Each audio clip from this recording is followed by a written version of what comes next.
Welcome and thank you for joining us. I'm Geraldine McGahey, I'm the Chief Commissioner of the Equality Commission for Northern Ireland. This discussion is being filmed for broadcast as part of this year's Féile. Education, and in particular educational attainment, is a major issue of concern for the Equality Commission, and it has been for many years. So much so that education is one of our key strategic objectives for the coming period. COVID-19 has shone a very significant light on educational issues, particularly the attainment of our children during a period of lockdown. And as we come out of lockdown, many parents have issues that they would like addressed. They have concerns as to how the educational system is going to work going forward. Today I've invited a number of guests to come and engage in a discussion on issues that you, the parents, have tweeted into the Commission, issues that are of burning concern to you. Can I just take this opportunity now to invite my colleagues and to introduce themselves and give us a flavour of the issues that are of significant importance to you. Kula, can I maybe just start with you? Hi, thank you, Geraldine. So I'm Kula Yasuma and I'm the Northern Ireland Commissioner for Children and Young People. So as it says on the tin, it's my job and my colleagues at NICI to make sure children's rights are a reality across Northern Ireland and across a number of functions and issues. And of course, education is key. Every child is subject to education in some shape or form. Just very quickly, you know, some of the issues that have come out of COVID and during the pandemic are many and varied when it comes to education. I mean, the first thing is the good news, is that our jurisdiction was the first on these islands to address the free school meals issues. We did it for 95% of the children within 2 or 3 weeks of the lockdown, and did it in a way that preserved the dignity of families. It wasn't vouchers, it wasn't parcels. It gave them money so that they could buy food, and the remaining 5% got coverage a few weeks ago, but were up and running. But there are a range of other issues that I'm looking forward to discussing today, including for children with special educational needs, and also the quality of the education that children have received at home. But I'm sure we'll be talking more about that later. Betty. Hello, my name's Betty Carlisle. I'm the Director of Shankill Women's Centre. We deliver education in a community type way. It's more to women and young women. We do have childcare. We have childcare that backs up that education if women want to do classes, and we have a business of childcare whereby even if it's a baby, it's still getting stimulated and educated in some way. Throughout the COVID thing, we've been supporting a lot of young mothers, young lone mothers, who've been trying to teach their kids at home, and people who have been doing courses with us that had to come to an end because of lack of childcare and various things of looking after children while we're home. And we work mainly in North and West Belfast. Okay, thank you, Betty. Anne. Hello, I'm Anne Pendleton and I am the current project manager with an organisation called Full Service Community Network. We're based in West Belfast, and in particular we're based in 2 educational areas of Upper Springfield and Greater Falls, and areas of high deprivation. I suppose one of the reasons why we're funded by the Department of Education's Tackling Education Disadvantage team. And we work with up to 29 schools, nursery, primary and post-primary. Our main job, we have a team of qualified teachers and 1 youth worker, and our main job is to provide additional support to children who've been identified through the schools as in need of either for low or underachievement, in need of support. For us, I think the biggest challenge in COVID is we have children who for whom English is their second language, and parents for whom they don't have very little English. So there's a challenge there and an anxiety to support their needs, given that they maybe don't have Wi-Fi, don't have money for laptops and computers. Parents can't help them with their homework, so that's been a challenge. They have been in isolation because the fear of, in terms of the, I suppose their experiences, the experiences of people of colour in terms of the pandemic and the statistics. So there's an anxiety there. If anxieties from, I mean, some of those children have had long interrupted periods of education, and so therefore not having been schooled the last 15 weeks has been an additional challenge and a stress for those children. So we've been managing to provide counselling support for our schools. So some of the issues I'm sure we'll be talking about again, but there are some of the challenges. No. Hello, my name is Noel Purdy. I'm Director of the Centre for Research and Educational Underachievement at Stranmillis University College here in Belfast. My interest in this extends as a teacher, qualified teacher, a teacher educator, a researcher, but also as a parent who's been homeschooling over the last 3 months, although thankfully that has now finished. I wrote a blog very early on in lockdown around what I saw as likely inequalities around homeschooling and flagging up the issue of the digital divide that I imagined would be a problem. And we followed that up. It seemed to really touch a nerve actually at the time, back in April, seems like a long time ago now. But we followed it up with a parental survey, which was completed by over 2,000 parents right across Northern Ireland. And that supported my initial fears really around some of the inequalities which have emerged through this experience of homeschooling. There's lots to talk about. I'll maybe keep my comments for later on in the discussion, but I'll be basing a lot of it on the research that we carried out and subsequent blog posts actually as well through the Centre for Research and Educational Underachievement. Okay. As I said, our questions today have come from parents who have many concerns about their educational standards for their children. Unfortunately, we're not going to be able to address all of those today, but they do centre around some key themes. And I'm going to come back to you, Noel, because the Commission has published a report in terms of the key inequalities in education in Northern Ireland. And one of the issues within that is the poor attainment of children who are in receipt of free school meals, for the want of a better term, or categorisation. And there's a lot of understanding out in the community that perhaps those children and those inequalities are going to be perhaps exacerbated or new inequalities are going to emerge. So do you think, is it really a myth that children from higher income families won't be impacted as badly as those who are in receipt of school meals? As many parents have had to work throughout the pandemic, making homeschooling impossible for some and difficult at best for most others. What are your thoughts on that? Well, as I said, our survey was completed by over 2,000 parents from right across Northern Ireland. And I think probably the headline sort of conclusion from our study was that homeschooling has been experienced in a very different way by a very broad range of parents. So when you talk about homeschooling and you talk about children's experience, it's impossible to talk about children as if it's one homogenous group or parents as if they're one homogenous group either. And what we found, we didn't ask direct questions about parental income, but we did ask about the highest level of parental education. And what we found was that children in homes where parents were better educated, with degree level education for instance, were likely to fare better. They were likely to have parents who felt much more confident about homeschooling. They spent more time engaged actively in supporting their children's education. For instance, rather than simply monitoring what they were doing, they were actually actively involved and perhaps helping to co-teach or help them to understand difficult concepts.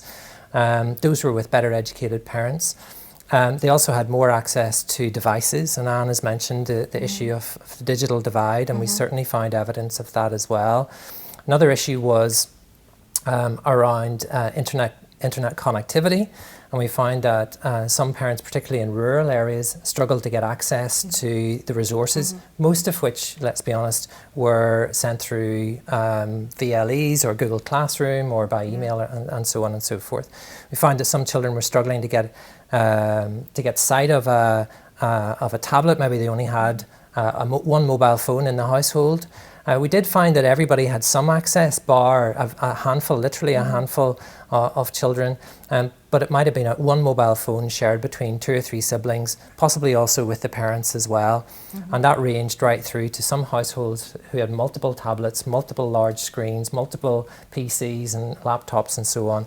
And so we found the experience was very, very different across the population. So in terms of inequalities, my fear, and of course we don't have hard evidence yet of attainment through lockdown, but my concern and my fear is that existing inequalities will have been exacerbated through the experience of homeschooling. We'll wait and see. I mean, we'll know better in August and September, and not that I'm suggesting we rush into a series of tests in August and September, but I think teachers will know better in the autumn what exactly the differences have been.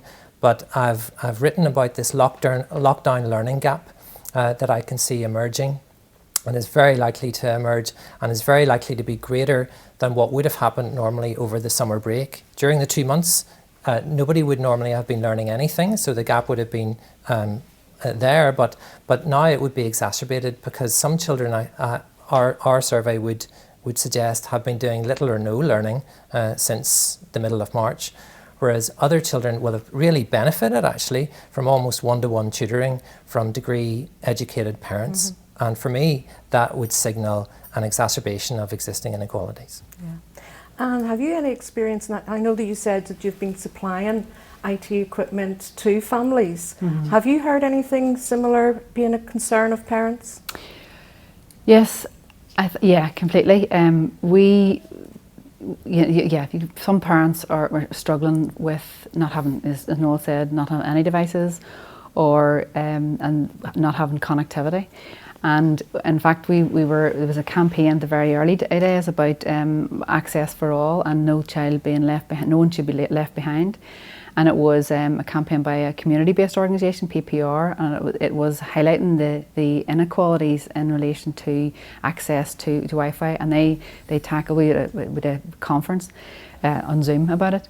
And essentially then I wrote to the department, wrote to CCEA, wrote to anybody who would listen, Queen's, University of Ulster and St Mary's University, to say, look, do you have access to resources that we can distribute? And I think that the response from the EA was, and this is crucial, I suppose, is that it's an issue that's been flagged within the department very early on, but a community response would be a lot quicker. And so our community response in our community was a lot quicker than the departmental response. And I think there's a lot of lessons to be learnt in terms of the whole notion of, and one community worker said to me this morning, actually I met him, he says, Anne, everybody needs to put their shoulder to the wheel. And I think that's the key lesson, I think, is that the government departments can learn from the community sector, is put their shoulder to the wheel interdepartmentally, making joined up decisions when putting children at the centre of that. So yes, some schools were very happy to receive both, have to say, non-selected post-primary and grammar schools were happy to receive iPads that we were able to get them on behalf of other people. Okay. So thanks for that, Anne.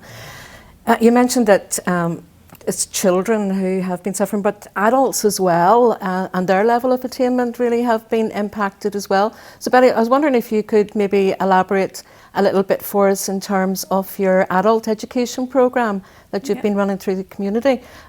They too have been impacted, and what kind of support have they been getting? And is there maybe a link that can be made towards the affluent population, those with a little bit more income or those with a higher education standard, as to how they have been impacted?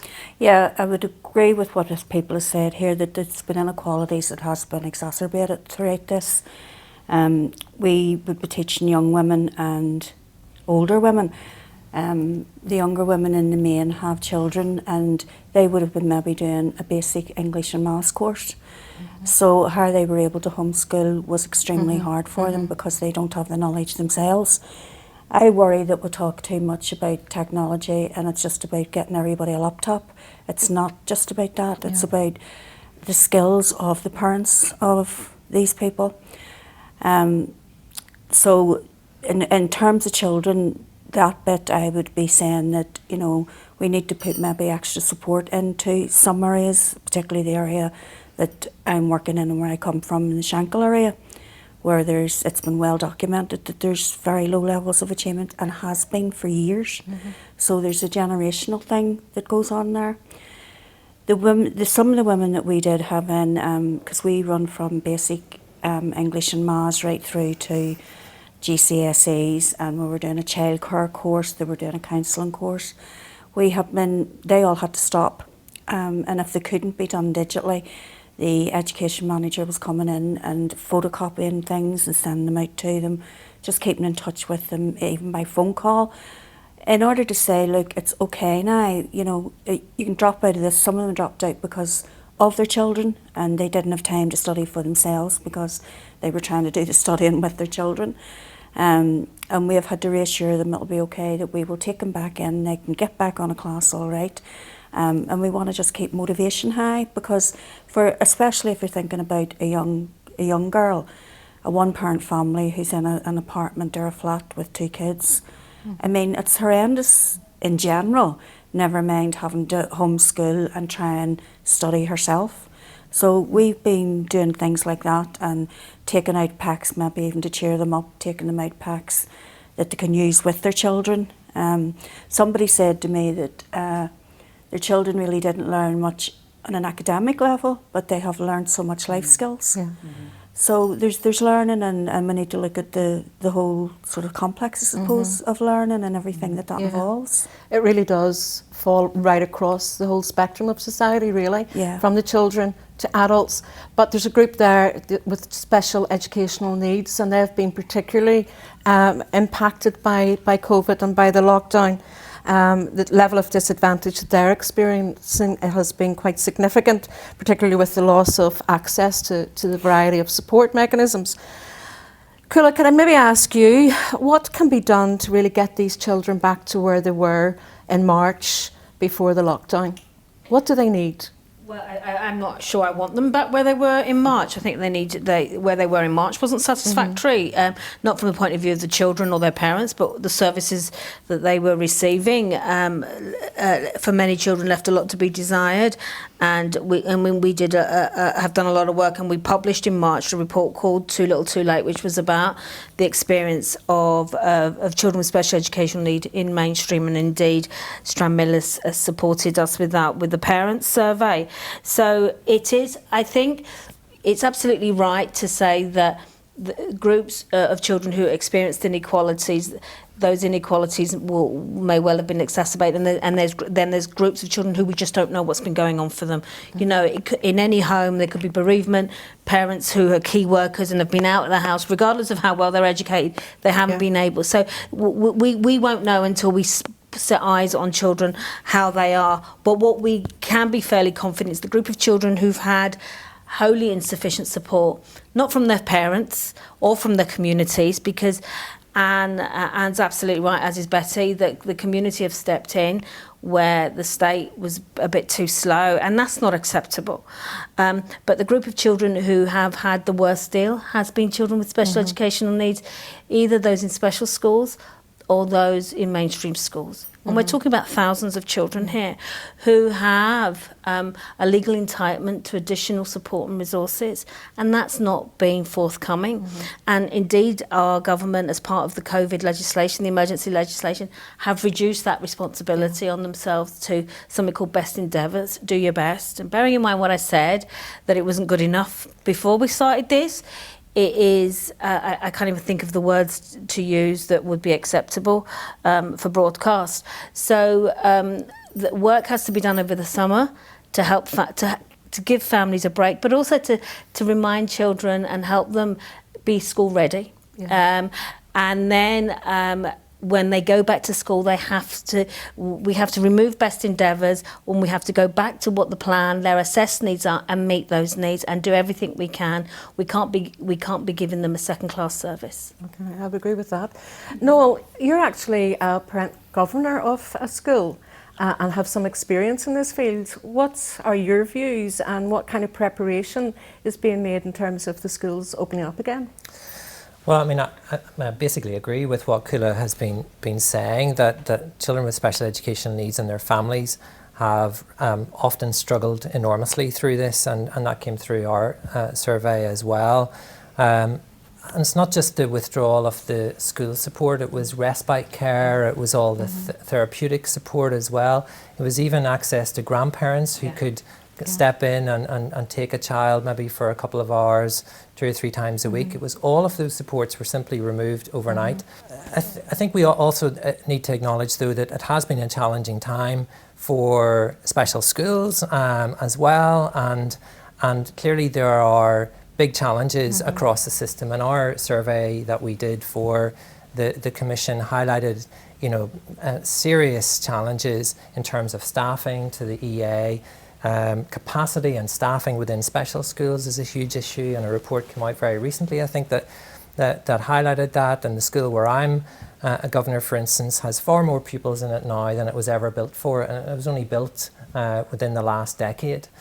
So there are big challenges there. And of course, schools and parents have generally been working really well together over the last 3 months, and I think we really need to capitalise on that engagement, and particularly around children with special educational needs, so that these children will be able to reintegrate as well as possible. And there's still going to be big challenges, I think, in August, September for these children, but to try and help them as best they can to try and settle into this new routine, because anxiety levels are high at the moment, and they'll probably get higher over the next few weeks unless schools can work hard, as they are, to try and identify what those concerns might be and to try and alleviate them. And one way is actually through using technology. Yeah.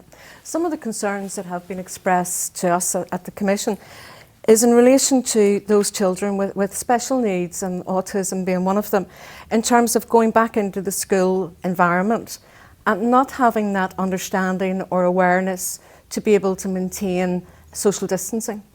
And parents are afraid, are very worried about what might happen to their child. Is there any guidance being issued to schools in relation to how to deal with that kind of situation? Because some parents, believe it or not, are actually quite afraid their child might be restrained or secluded in some way as to ensuring that they distance from other children. Have you any information on that?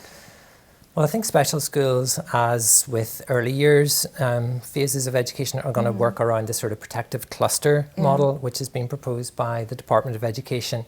Now, how practical and how successful that will be remains to be seen, but I think that's probably, you're absolutely right. Some children with learning difficulties are not going to understand the notion of social distancing. Very young children are not going to understand that either, of course. And so the model that's been proposed, at least, is that these protective clusters will at least keep children in a smaller group. So there will be interaction. I think that's inevitable. There will be physical contact with teachers as well, which is inevitable in early years and in special in particular. And I think we've got to try and work through that as well as we can. Yeah. I think most parents will actually find that reassuring. But even along that line of being secluded, being excluded from the rest of your class, really impacts on children who maybe are coming down with COVID symptoms or maybe suspected of being ill. And there's been some concern raised by parents that what's going to happen when their child is showing those symptoms. There's been talk about them being put into a room and kept there until they're collected. Have you had any experience of that, Culla? Let me answer the question and support what Noel's just said. I would be really disappointed and concerned if we saw rising levels of restraint and seclusion, particularly of younger children or children with special educational needs, because they can't maintain social distances. And I have absolute confidence that our teachers will know exactly how to respond to that. We know children can't, but what the other we can't do social distance, particularly not the wee ones, or like I said, young people with special educational needs. So I absolutely would be really concerned if we saw increased levels of restraint as a result of children not being able to social distance. And moving on now to the guidance that has been issued by the department and what should happen if a school is concerned that a child may have symptoms. Their guidance isn't clear enough. And if you read the guidance, it does say a child should be isolated behind a closed door with appropriate adult supervision as appropriate. The guidance is not good enough.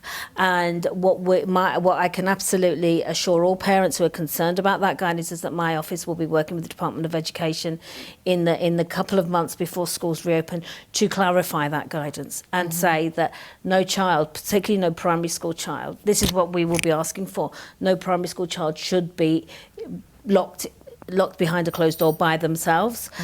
They should be with an adult, properly supervised. And let's not forget, children are the lowest risk group in our society. You know, very few children have contracted COVID. Few, if any, under 5s have contracted COVID. They are neither, they're the lowest risk not only of getting it, but also of infecting others. That's not to say we shouldn't socially distance, but we need to have a proportionate response, and we need to balance. And one young person described it to me really well. They said these measures are looking after our physical health, but they're not looking after our emotional health and well-being. And you have to actually redress that balance, is what she said to me. And I thought, well, yeah, classic young person always gets it right. I take 50 words, and she says it in a few. So we have to redress that balance, and let's not frighten our children whilst keeping them and staff safe. So I'm hoping that the guidance on isolation should a child have suspected symptoms of COVID is elaborated to ensure that we maintain the dignity and well-being of the child. Okay. Yes, of course, Betty. That's 100%, I would agree.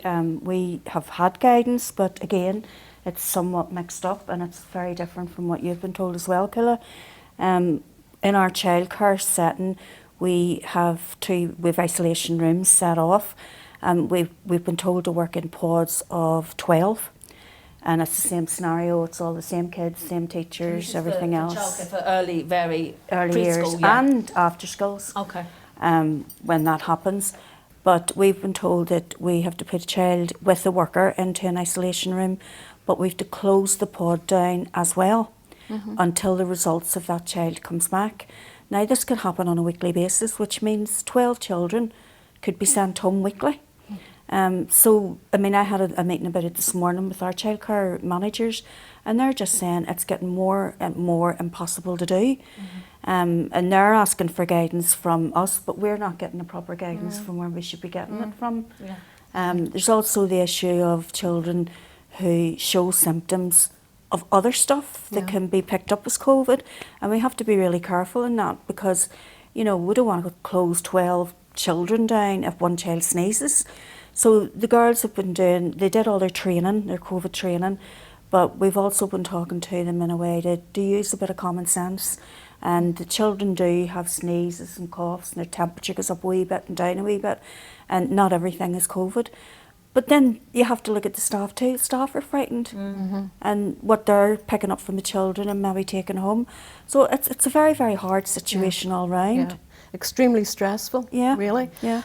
You know, and parents are probably looking at it from the perspective even of childcare and being able to work, and the consequences for their employment if they have to, at a very short notice, come out of their workplace to look after kids. The stress that kids are really enduring is alarming. And I think the whole issue of the transfer test has added to that, and the uncertainty moving forward as to how that's going to be addressed. I know it's a fairly contentious issue as to whether there should be any form of transfer test, but on the understanding that we have it, there are kids and families who want to go through it. How is it just and acceptable that these tests are permitted to continue this year?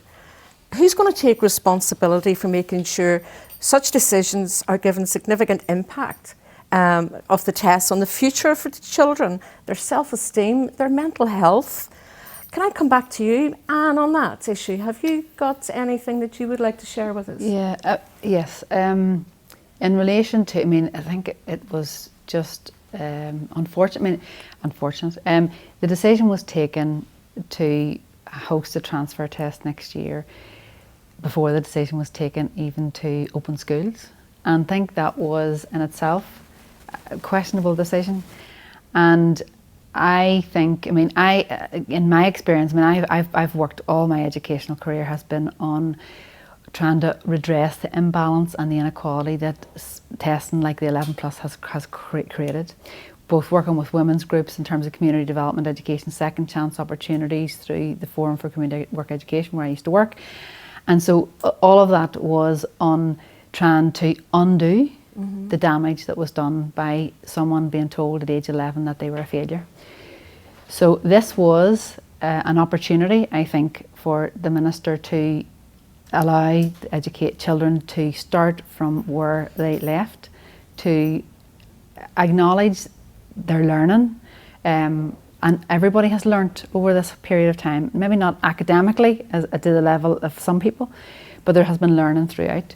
And I think this was an opportunity to to put aside the test for this year and see how it goes. So I think it was a very political decision, and I think it's been very traumatic for children, and it's very unfair for children who will not have had the same academic education experience or academic learning experience as other children will have on the basis of maybe their parental experience or their carers experience in terms of education, and the value they place in that education. And so therefore I think it has definitely created it's going to create a wider barrier. So there's already stress and strains. Cuala mentioned there about child's mental health and well-being. And I think that is increasing the stress and anxiety that young people has compounded the stress and anxiety that they've experienced during this lockdown. So I just think it's very grossly unfair, very unfair decision. I don't want to get into the debate as to the rights or the wrongs of the whole transfer process, or otherwise we'll be here for quite some time, because there's strong views on both sides of that argument. However, there are parents and children who want to go through that process.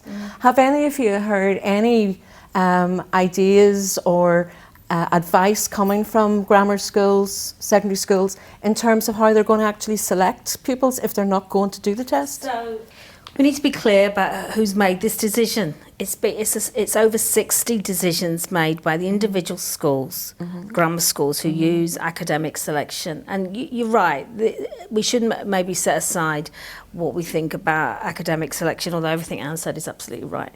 And so the schools have made the decision, the grammar schools have made the decision. So what we've heard from the grammar schools in Newry, Kilkeel, is that they will revert to their other criteria. They will take out the bit around you have to get the A in the GL, and will revert to their other criteria. And we've seen that in some of the other schools, Enniskillen and Lagan. They've just taken out that bit of the criteria. I do think, though, that if schools some of those schools genuinely had the best interest of children at their heart, if they showed the same creativity and imagination that the examinations authorities have shown, SEA here and the various bodies across the water and in the south, then they could have come up with a solution. Because it's absolutely right. They made the decision, and Anne's point is very well made. They made a decision before we knew they were going back. But even if we had assumed everyone was going back in September, we knew that there was a lot of work to be done. And to put this pressure on children is not acceptable. This was announced in May, 5 months. Well, 5.5 months before the first test. You telling me some of the cleverest people in our education system, both in primary and grammar, could not have come up with a solution, could not have sat down and put their heads together and come up with a solution. And the people who are going to lose out are all our children, regardless of background, all those 10 and 11-year-olds who will now have the return to school ruined for them, and it will be back on education, on formal education, instead of the how can we support you to catch up, how was it for you, how can we support you to deal with any stresses and strains that you've dealt with. It's wholly unacceptable. Do I have a solution? I've got some ideas, but it's not for me. It's for those schools to have put their heads together and come up with a better way, and they have plenty of time to do it, and chose not to. Yeah, some parents might hold the view that having a transfer test levels out the playing field. But it doesn't. To a degree, in terms of those kids who want to go to the grammar school. However, if you take out the individual attainment of the child and use the other criteria, there is maybe a fear that some other inequalities might emerge, or some other disadvantage might emerge. Well, that would be, which is why I'm saying that's one solution. There are others. Grammar schools do not. The statistics, if we use deprivation, the statistics are clear. Grammar schools do not level anything. The haves have a leg up. I'm not talking about the grammar school. I'm talking about the process of actually getting into the grammar school. For those who want to go to it. That doesn't level. Yeah, but that's not a level. No, that doesn't level. I'm talking about in terms of the actual number of kids who want to go to that school. Oh, I see what you're saying. It's not about where they Everyone live. can It's not take the about test. pass. Okay. Anyone can take the test. Yes. And if you do well enough in that process, you're getting into the school.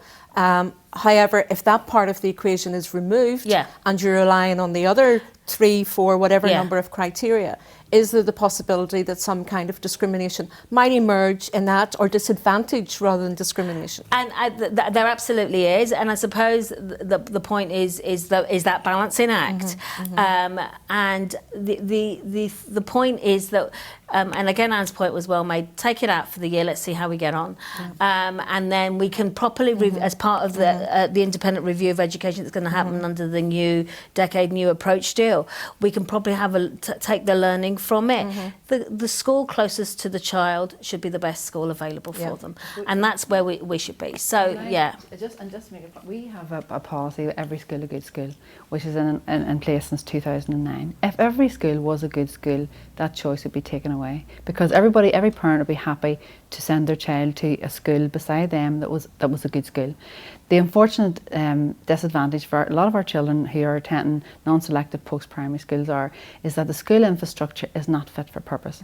If every single one of us was walk into our local school, non-selective post-primary, and look at the school infrastructure and say, is that good enough for my child? And if it's not good enough for my child or my family or any children belonging to me, then it's not good enough for children, and certainly in West Belfast, who are expected to be educated in a not fit for purpose school. And that's the inequalities that exist. It fascinates me. I remember sitting talking about this when they did the Burns report, and I don't know how long ago that was.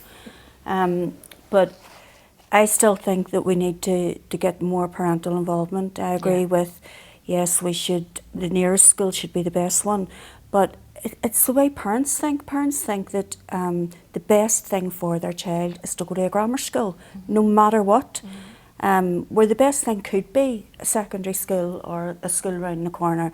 And I think it's a lot to do with educating parents what is the best for their child, for their emotional health, their even just ordinary things like, I suppose if I give you my own experience, my daughter went to Methody and had to go to school an hour earlier than if she'd have went to the girls' model, which is round the corner. And years later, she said to me, you should have sent me there.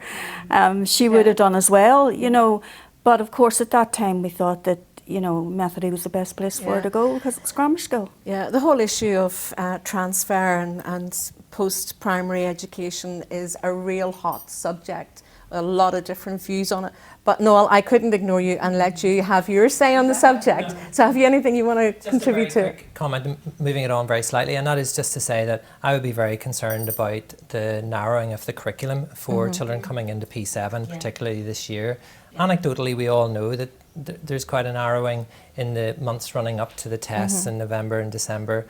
This year, above all, I would be extremely concerned that all the other very valuable areas of the curriculum which are not assessed by either of the main tests will be completely ignored, even more so if the pupils are only in front of the teacher on a 50% or 60% basis. So I would find that really disturbing, I think, from the pupils' perspective. To be honest, as a teacher as well, I feel sorry for the teachers because they're really caught in the middle of this. The P7 teachers who this year, more than any other year, are probably under huge pressure, some of it from parents as well, to try and make up the difference of the last few months and to try and get their children through the test as well as they can. They're going to feel under huge pressure as well. So that would be my additional concern, when really we should be focusing on the emotional well-being, the mental health of the children coming back. I suspect that most P7 teachers will feel under huge pressure to focus on test, and I don't think that's healthy. Yeah, it's a very stressful time for children moving forward, there's no doubt about that. But maybe to get back onto the key issue of educational issues within a lockdown easing process, I want to come back maybe to the stress on parents as well. Many parents actually avail of that wraparound care and the extended school provision. And maybe Betty, you might be best placed to talk about this in terms of the parents who leave their children off for early morning childcare and then late in the evening, even school transport. Have you heard any concerns about those issues, or have indeed been given any guidance by the Department of Education? I've heard many concerns, but no answer to the concerns. Again, a meeting this morning, transport was talked about. We talked about we have an after schools programme, so if the schools are only in 2 days, then they need to let us know what days they're going to want the children from, and it won't be after schools, it will be full-time daycare. We need to do a bit of planning, and we can't do it without the schools doing it and without people above that again doing it. So we need a lot of answers as well. We don't know if we can use, we have a minibus for pickups. We don't know if we're allowed to use it or not. We don't know what parents want to do. Would it, you know, we've been restricted at the moment for an 8 to 5. We normally open from 7 to 6, half 6, and we've been restricted with those hours. So parents who are now coming back, we just opened last week, who are now coming back have to organise that themselves, and some of them are panicking because they're not going to be able to get into work in time. So it's just a mess for us in terms of childcare, in terms of people getting back to work. I mean, I understand it, the economy has to get up and running, but we'll have to do it in some kind of order and some kind of planning here. You know, we're just left at, we really don't know. We were doing a funding application a couple of weeks ago, and we ended up doing it 4 times because of the changes the government made as we were going along, you know. So we just don't know either. That's questions that even people who provide this service are asking. Okay. Kula, have you had any? Yeah, so the Department of Education are working on a set of guidances, you know, a suite of them to address a range of issues, and the logistics, which is, I think, under the category of new normal, the logistics around transport, meals, routines, so the staggered starts, is one of the strands. So we are expecting to see guidance around both school transport, because we do something like 1 million miles a day. I think we transport our children. It goes back to Anne's point. Every closest school, you're the best school. So we can't, because some of those buses are rammed full of children. We can't have that. So we're expecting to see guidance coming through from the Department of Education that will hopefully be able to address some of those issues, and you're absolutely right, it's really important, and I think it also behoves employers, and this is again where the Equality Commission comes into its own, to not penalise parents if they have to come out of work and what have you, because you know, this will be a very stop and start, because children will be starting in a staggered way in the mornings in order to stop all those clustering of adults and clustering of children at 9 o'clock or 9:30. So it is going to be, the new normal is going to be very, very different and different for nearly every child, and everyone, including the economy and employers, have to adjust accordingly during this transition back to a COVID-free world once the vaccine comes in.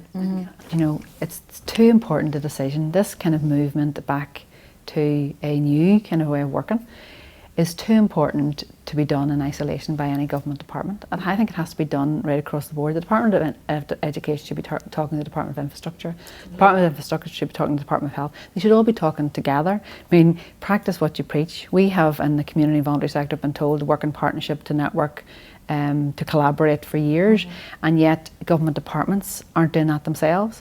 And so it's very important to take, you know, cognizance of what's happening in infrastructure. And it does remind us of the statutory obligation that our government departments have. Every single one of them, under the Children's Services Cooperation Act, they have an obligation to cooperate in the delivery of a wellbeing outcomes for children and young people, of course, of which education and health and social and health and wellbeing is one. So it is the law. The law is they have to work better together, and you can see that happening in pockets, and it's they're found wanting in other areas. Just to say that there has been times during this pandemic where I have been very proud of the Northern Ireland Executive and the government, and have thought they have sung as one, sung from the same hymn sheet, and acted as one. And I hope we can see more of that as we come out of this. Just on one point, do you think, did our children learn anything, or were they just doing homework? Do you know something? I think I have to say that, you know, in terms of listening to Zoom sessions, we've just finished a pilot transfer P7 transition programme over Zoom with parents and children, and the amount of things that those children have learnt, you know, it's amazing in terms of, you know, and someone talked about, you know, spending, what was your favourite thing during lockdown? I got to go on my bike with my daddy. I got to learn how to bake a cake. I got to learn to went to the forest and we had a picnic. All those kind of things, and that's, you know, and that's, they'll remember those things. They mightn't remember how to do their 9 times tables, but they'll remember the experiences they've had. You know, it's about, I suppose it's about, you know, and look at us in terms of what do you remember from your learning in school. I remember my best friends, and I remember different things that I needed academically. Obviously, had to do that and took me to the next place in my learning career journey. But the things that I really hold dear are those kind of relationships and those. And so I think it's an important opportunity for us to start where children are at with their learning, to allow them to validate those experiences, to allow them to build on that and to reconnect with their relationships and the most important things that they've learned, you know, during this period of time. I think that's what I was trying to say earlier when I said about the children learned a lot of life skills rather than academic stuff. But we held some classes too. We actually were able to do it social distancing in a big room. And the teacher who used to work for us, and we helped her go through her teacher training, came back and said, I've been tortured with parents and I'll do this for nothing. So it was great. But she done different ways of teaching them, and it was really interesting. You know, I was saying, why is there sweets on the table? But they were counting them and they were doing things with them. She had them out in a car park and they were playing games, but she was adding in English and maths and different things. Just a different way of learning. Yes. Just a very, very different, and the children loved it. To the extent that we were only doing it for a month, but they're going to come back now after the holidays and continue on. The parents were absolutely delighted, and we have a waiting list as long as your arm. I can understand. No, what about you? Yeah, I think we've definitely learned the importance of outdoor learning. I particularly appreciated that during that balmy weather we had in April and May, perhaps a little bit less so at the moment. So the opportunities, I think, to get children away from screens. I think there's been screen saturation, I think is a term that has been used for all of us, I'm sure, as well as adults, as well as for children. Let's get our children away from screens if we can at all. Let's get them outside. Let's get them playing. Let's get them socially interacting and developing relationships. And Anne's absolutely right. A study confirmed that actually in the last few days, that I think 5 times more parents said that the relationship they had with their children had improved during lockdown than had got worse. You know, so there were real gains, I think, for parents as well, speaking as a parent. The other big learning, I think, that many parents said to us in our survey was that a newfound respect for teachers. And I can echo that as a parent who was homeschooling. You know, yes, there's the big bonus of parental engagement that's happened in many cases, not all cases, but in many cases, parents, I think, now feel much more engaged with what their children are doing. That's a big bonus. I think we've all learned as a human race, really, we've all learned about the prioritisation of things like health and relationships and really how some other things weren't quite as important as we maybe thought were important before lockdown. So I think it's important that when schools start up and when we all get back to normal working, that we aim for more of a balanced approach to life, to work, to education, to childhood. And so I think let's focus on the positives, I suppose, going forward. If there was to be a second wave of this, and hopefully there won't be, what would be the key lesson that you would take out of our experiences to date to move forward into the second wave? What would you do differently? Well, I think from an education point of view, I think teachers will feel much more prepared. I think teachers have done extremely well with hardly any time to prepare for this, you know, earthquake in terms of pedagogy that everyone's experienced over the last few months. I think teachers have gained in confidence and skills. I think some have more further to come still than others. But I think if it were to happen again, I think a lot of the groundwork, a lot of the hard lessons have been learnt. And as I've said repeatedly through this, that teachers need not feel scared by the technology because good teaching is still good teaching. And our survey actually confirmed that the parents of children were saying that their children were missing interaction, but they were missing feedback from their teachers. They really liked school. They liked to see their teacher, even if it was a recorded 5-minute video per week of the teacher saying, you know, how are you, how are things going? They liked interacting with not just their peers, but their teachers as well. So I think I think if it was to happen again, and let's be honest, you know, this could happen again at any moment over the next few months, I think in terms of teacher preparedness, I think things should be better. I think even in terms of parental confidence, things should be better, but there remain existing and enduring problems in terms of access, in terms of parental confidence, competence, education, ability to support their children. And so there's still a lot of work to do, but I think surely we can learn the lessons of the last 3 months. Mm-hmm. And? I think, yes, I think we have to, you know, collectively there's been some fantastic examples of good practice out there that we can learn those lessons, pull them together and be creative in terms of solutions of how we move forward. I think that engagement with those most vulnerable families who have been under the radar and maybe children aren't having, we've been not looked after very well, and instance of neglect. And I think we've got to find ways of actually connecting in. And I think schools have been, a safe haven for a lot of those children and a way of actually picking up on some of those issues. And teachers, and I can, I say if teacher in my head, and I seen, the tears in his eyes when he was saying, talking to me about reaching out to children who he says, Anne, I can't get at them, they're not answering the phone, and I know that child isn't having a good experience. And so we've got to find a way. A school has been their haven. How do we then create havens for those children who have been missed out in relation to both education and being looked after? Okay. Betty? Yeah, I suppose one of the positive things for me is this idea of getting a better work-life balance for everybody, getting off the rat race. There was so much humanitarian stuff went on, the clap and people helping each other, and hopefully that will stay with us. And in terms of our centre, we would have more, if it happened again, we would be able to do things a lot quicker because we've experienced it now, and we know what we're looking towards. But I think we all should be sitting planning now at the moment if it does happen again, and not just if it's another spike, if it's another virus. I mean, I think the whole world needs to have a plan for another virus coming along. But I think we do need to grab all the positives out of it that has happened in terms of just humanity in general. Okay. Kula, what would you do differently? So obviously I'm glad I went last because I just went with everybody else. But I think, again, the point about no child should be left unseen or unengaged with. So that there's that general point there. But I think the thing we should absolutely hang our head in shame about is what we have done, or the little insufficient support we have given children with disabilities, those attending special schools and those attending mainstream. And I'm not blaming schools. I think there's an issue about the support that those schools were given to be able to provide a service, because those schools are safe havens, but those schools, as Noel's already said, are pods of therapeutic interventions, of wellbeing interventions, of respite for parents, and we must never, ever, ever abandon those families ever again. And the one lesson I've learned, and I remember when schools closed, parents contacted us and said, give them some time. We've closed quickly, give them some time. But special schools felt abandoned, and in turn their parents and children felt abandoned.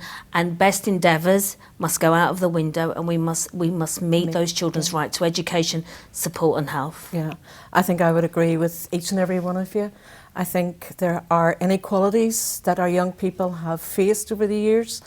I have a big fear that those inequalities are going to be exacerbated, that new inequalities are going to emerge. I think going forward, we really need to start planning now that it may well happen, that it will happen, and hopefully it won't, but we need to be planning for it. We have done our best today to address many of the concerns that you have and answer the questions. There have been so many being put forward to us that we haven't been able to deal with them all. We've tried to take the general themes that have been coming out of those questions. If you have any concerns moving forward, please feel free to contact the Equality Commission, to contact Kula with the Children and Young Persons Commissioner, and we will try to help you move forward as best we can. But thank you for joining us.